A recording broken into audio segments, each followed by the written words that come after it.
വിശുദ്ധ മർക്കോസ് എഴുതിയ സുവിശേഷത്തിൽ നിന്ന്.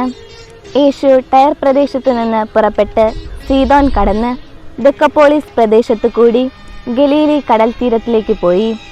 ബധിരനും സംസാരത്തിന് തടസ്സമുണ്ടായിരുന്നവരുമായ ഒരുവനെ അവൻ അവൻ്റെ അടുത്ത് കൊണ്ടുവന്നു. അവൻ്റെ മേൽ കൈകൾ വയ്ക്കണമെന്ന് അവർ അവനോട് അപേക്ഷിച്ചു. യേശു അവനെ ജനക്കൂട്ടത്തിൽ നിന്ന് മാറ്റി നിർത്തി. അവൻ്റെ ചെവികളിൽ വിരലുകളിട്ട് തുപ്പലുകൊണ്ട് അവൻ്റെ നാവിൽ സ്പർശിച്ചു. സ്വർഗത്തിലേക്ക് നോക്കി നെടുവീർപ്പിട്ടുകൊണ്ട് അവനോട് പറഞ്ഞു, എഫേത്ത, തുറക്കപ്പെടട്ടെ എന്നർത്ഥം. ഉടനെ അവൻ്റെ ചെവികൾ തുറന്നു, നാവിൻ്റെ കെട്ടഴിഞ്ഞു. അവൻ സ്ഫുടമായി സംസാരിച്ചു. ഇക്കാര്യം ആരോടും പറയരുതെന്ന് അവൻ അവരെ വിലക്കി.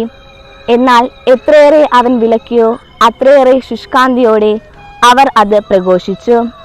അവർ അളവറ്റ വിസ്മയത്തോടെ പറഞ്ഞു, അവൻ എല്ലാ കാര്യങ്ങളും നന്നായി ചെയ്യുന്നു. ബധിരർക്ക് ശ്രവണശക്തിയും ഊമർക്ക് സംസാരശക്തിയും നൽകുന്നു.